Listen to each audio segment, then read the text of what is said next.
Star Wars built a universe where Jedi can sense feelings across the galaxy, detect the dark side from parsecs away, and identify Force-sensitive children on planets they've never visited. But somehow, the entire Jedi Council sat in meetings with the most powerful Sith Lord in history for 13 years and never noticed. That's why today I'm breaking down the 8 biggest plot holes that shatter Star Wars canon and every explanation that exists for them, starting with the one that makes the Jedi look like complete idiots: the Jedi's blindness.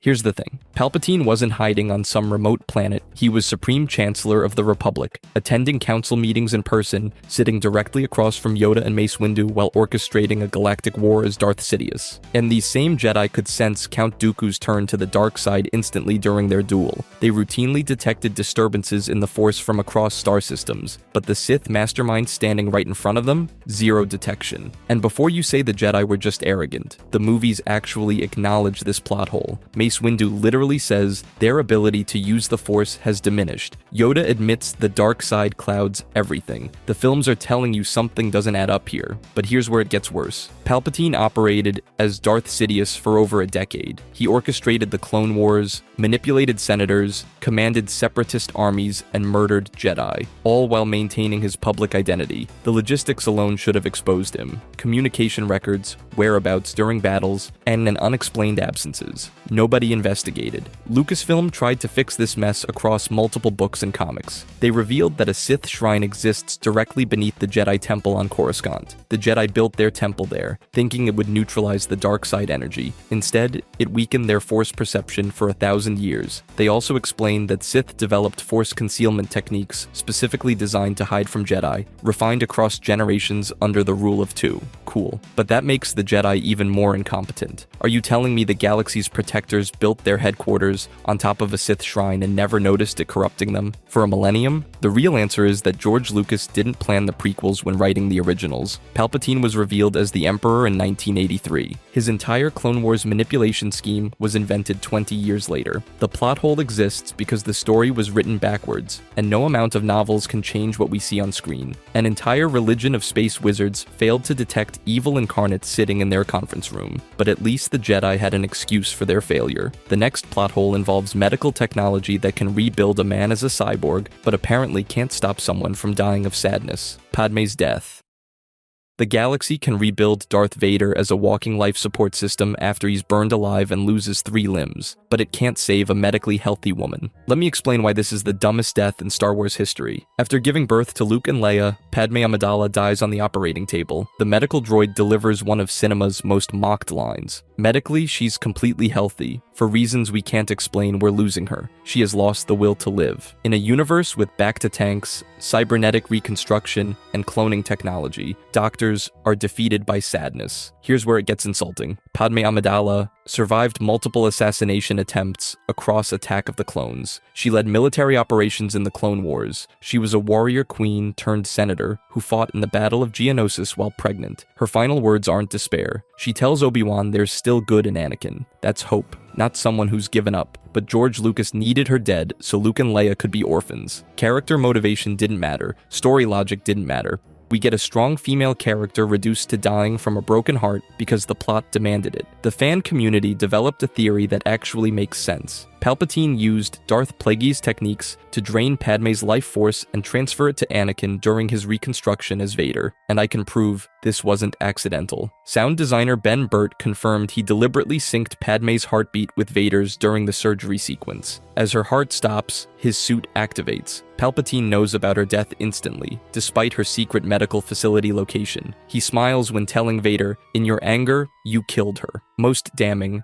Vader could sense through the Force that Padme was alive during his surgery, until the exact moment she dies, coinciding perfectly with his suit's completion. That's not subtext. That's Palpatine murdering Padme to fuel Vader's transformation, framed as a natural death because explaining Sith magic would have added runtime. Lucasfilm never officially confirmed this. Instead, they created an even bigger problem, because Padme's death at childbirth means that remembering her mother is completely impossible. Leia's memories.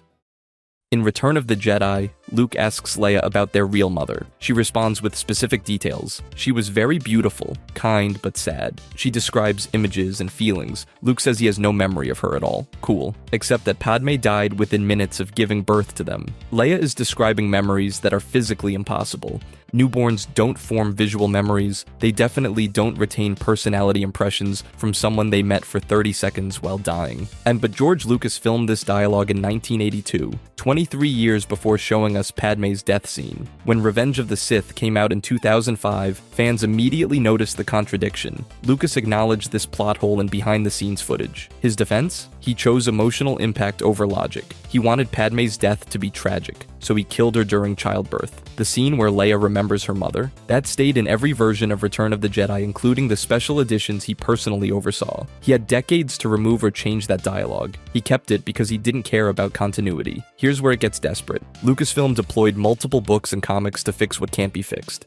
Star Wars Adventures. Annual 2019 shows young Leia's adoptive mother telling stories about Padme in front of a statue, using the exact language of images and feelings. The Leia Princess of Alderaan manga reveals she experienced Force visions and dreams about her birth mother. Neither explanation addresses why Luke, who's equally Force sensitive, has zero such impressions. The most accepted fan theory is that Leia formed an embryonic Force bond with Padme's emotions during the birth trauma. Some fans obsessively analyzed Revenge of the Sith and noticed baby Leia's eyes are shown open while Luke's are closed, possibly intentional symbolism showing Leia was more aware and receptive. But here's the real issue. This is a filmed contradiction between two movies Lucas personally directed. No comic book or novel can change what's on screen. Leia describes detailed memories of someone who died before she could form memories. It's impossible, and it exists because Lucas prioritized making Padme's death sad over making his own continuity work. At least Leia's false memories don't break the entire saga. The next plot hole involves characters who forget people they spent years working alongside. Obi-Wan's amnesia.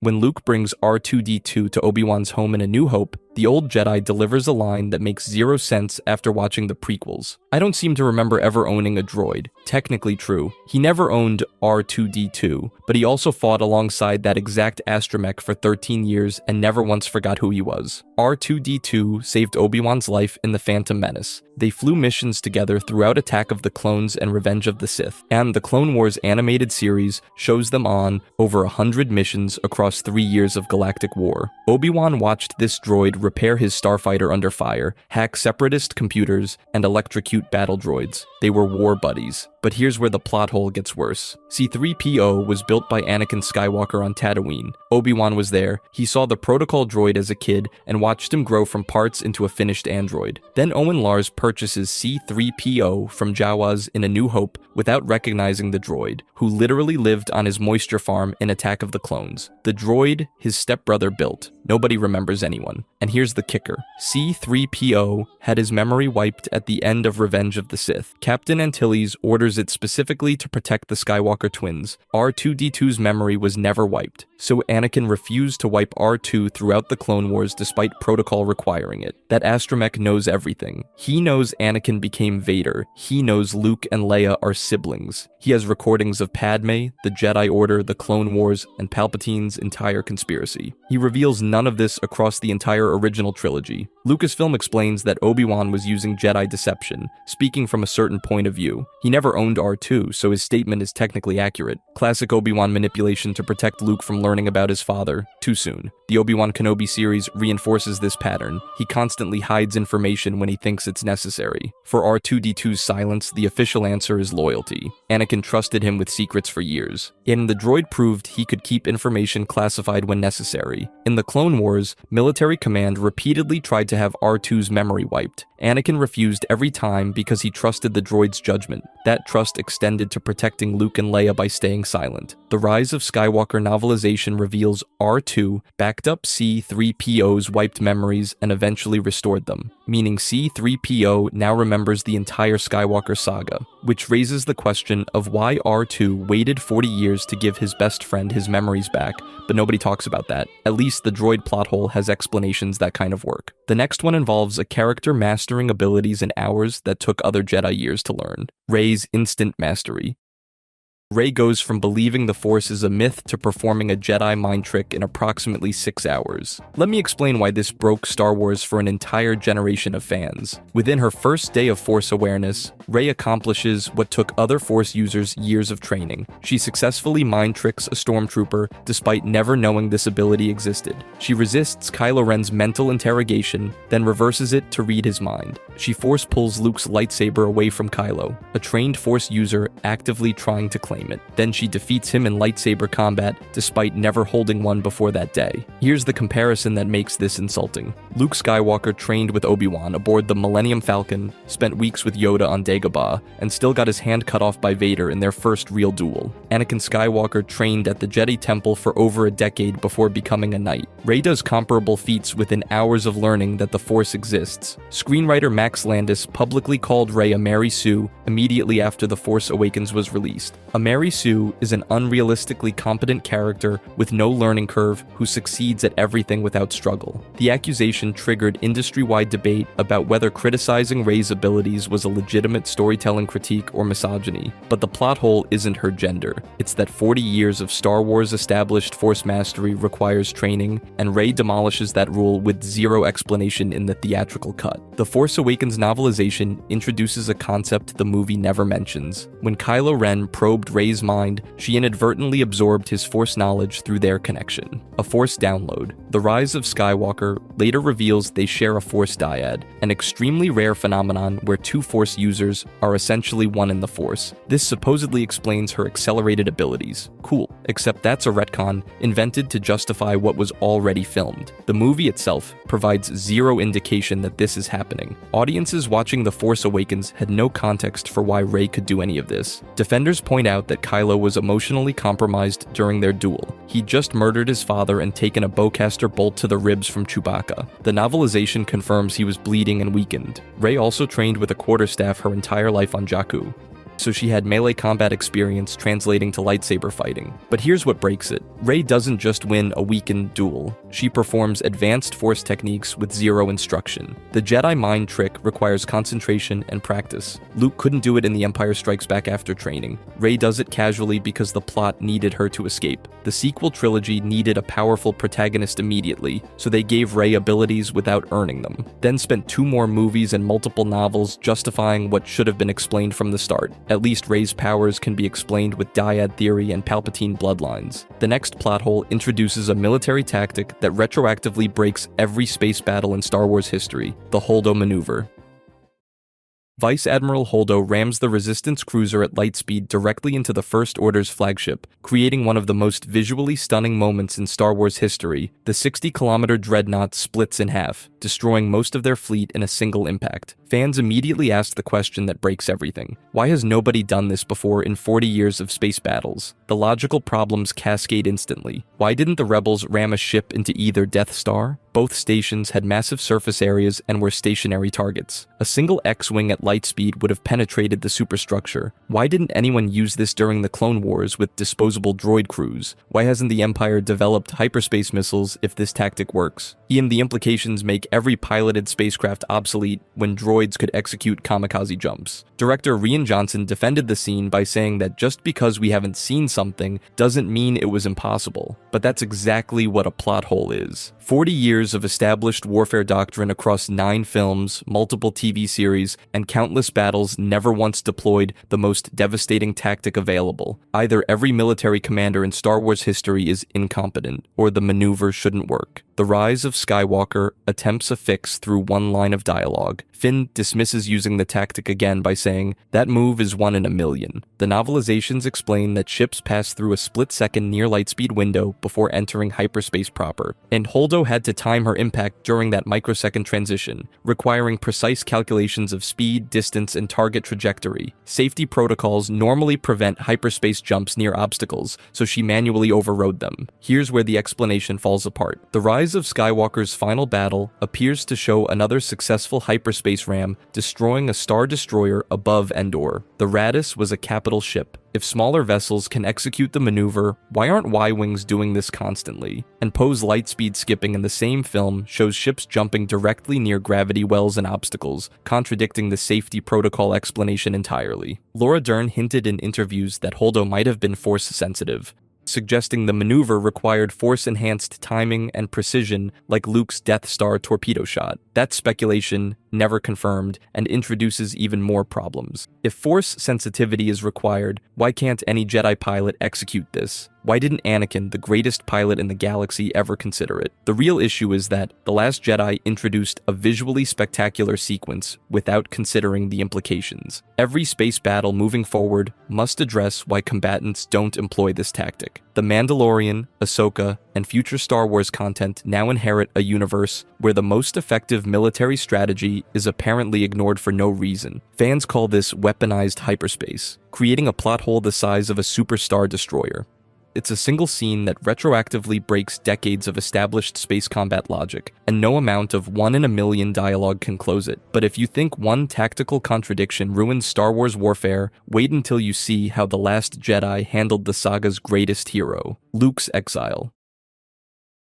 The Luke Skywalker who refused to kill Darth Vader now stands over his sleeping nephew with an ignited lightsaber, considering murder based on a vision. Then he abandons everyone he loves and the entire galaxy for years, while the First Order rises to power. Let me explain why this character assassination created the sequel trilogy's biggest controversy. Luke's defining moment in Return of the Jedi is throwing away his lightsaber rather than killing his father. He tells the Emperor and the entire Empire that he sees good in Darth Vader.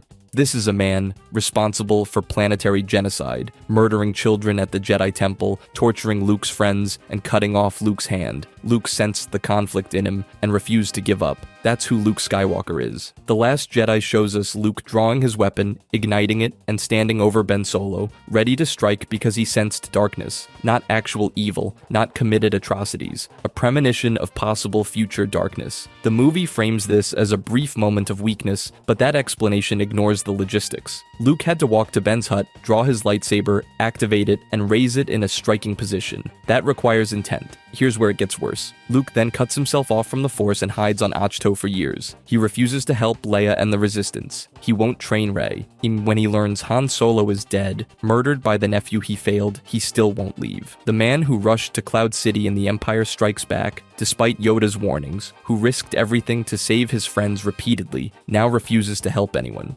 Mark Hamill publicly disagreed with every choice made for his character. He told multiple outlets that Jedi don't give up, and even if Luke had problems, he'd take time to regroup and return. Hamill said he had to think of the character as Jake Skywalker because it wasn't the Luke he knew. He fundamentally disagreed with the entire portrayal and went on record saying so before the film released. Director Rian Johnson intended Luke's failure to show that even heroes can fall into despair and disillusionment.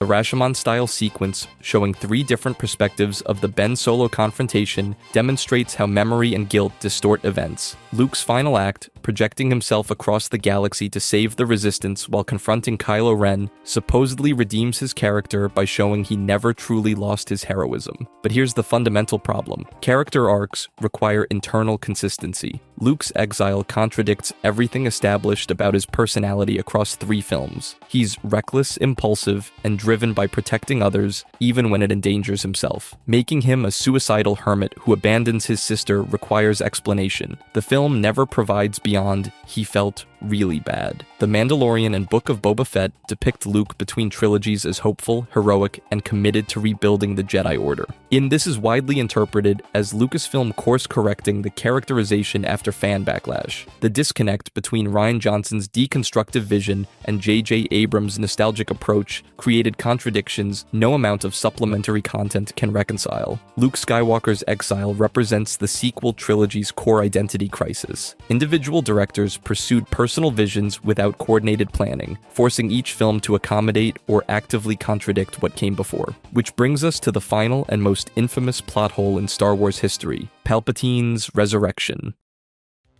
The opening crawl of The Rise of Skywalker announces, "The dead speak." We watched Emperor Palpatine get thrown down a reactor shaft, explode, and then watch Death Star 2 explode. He's dead, twice confirmed dead. but somehow he's back, and the entire theatrical explanation is delivered through Poe Dameron in one line. Somehow Palpatine returned. That's it. That's the explanation for resurrecting the saga's ultimate villain. Somehow. Not through flashbacks, not through exposition, not through any narrative setup whatsoever. The word somehow became the symbol of the sequel trilogy's approach to storytelling. Don't explain, just assert. Here's why this plot hole destroys more than just one movie. Palpatine's death was the emotional climax of Return of the Jedi and the entire original trilogy. Anakin Skywalker's redemption, his fulfillment of the Chosen One prophecy to destroy the Sith, centered on killing Palpatine. Vader's sacrifice saved Luke and brought balance to the Force. His final moment with his son, his funeral pyre on Endor, meant something because Palpatine was dead and the Empire defeated. The rise of Skywalker erases that. Palpatine never died. Vader's sacrifice meant nothing. The prophecy failed. Luke and Leia's struggle accomplished nothing permanent. The Emperor was manipulating events for 30 years after Return of the Jedi, meaning every victory was hollow, and nobody planned this. Neither The Force Awakens nor The Last Jedi foreshadowed Palpatine's involvement. Rian Johnson killed Supreme Leader Snoke in The Last Jedi, eliminating the trilogy's planned villain. J.J. Abrams took over Episode 9, needing a final boss, so he resurrected Palpatine because there wasn't time to establish anyone else. Here's where it gets insulting. The actual explanation for Palpatine's return doesn't exist in the movie. The Rise of Skywalker novelization reveals he transferred his consciousness to a clone body on Exegol while falling down the Death Star shaft. Actor Ian McDiarmid confirmed this was originally scripted but cut from the theatrical release. More absurdly, Palpatine's threatening broadcast to the galaxy was exclusively revealed in a Fortnite promotional event on December 14th, 2019, not in the actual movie, in a video game crossover event. Supplementary materials tried patching this across multiple sources. The Secrets of the Sith book explains that Palpatine couldn't leave Exegol, so he influenced events through Snoke. The Mandalorian Season 3 introduced Project Necromance, or connecting cloning experiments to his resurrection. Comics released in February 2025 finally canonized the Fortnite broadcast. Fans needed homework assignments across multiple media formats released over 5 years to understand the main villain's motivation. The sequel trilogy's fundamental problem isn't individual plot holes, it's the lack of coordinated vision. J.J. Abrams set up mystery boxes in The Force Awakens. Rian Johnson actively subverted those mysteries in The Last Jedi. Abrams returned for The Rise of Skywalker, attempting damage control while inventing new plot points. Colin Trevorrow was fired as the original Episode 9 director, adding more instability. 3 films with 3 different creative directions pretending to be one coherent story. The result is a trilogy requiring novels, comics, video games, and animated series to explain what should have been clear on screen.